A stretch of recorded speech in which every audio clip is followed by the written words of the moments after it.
Assalamualaikum warahmatullahi wabarakatuh.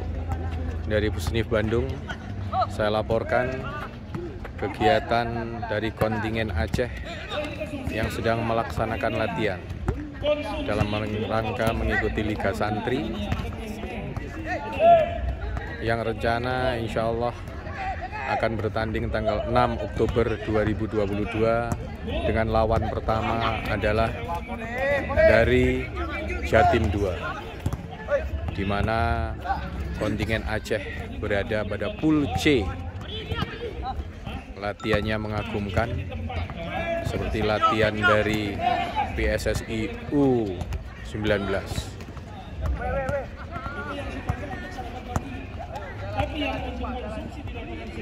Di bawah asuhan dari Bang Adik yang dulu juga pemain dari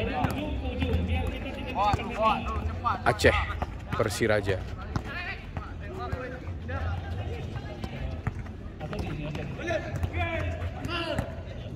Nah, yang koordinator ini siapa?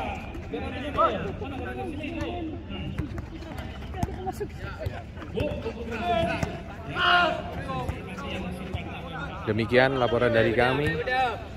Mohon doanya semoga kontingen Aceh bisa bermain dengan baik, sehat, penuh semangat, dan menang.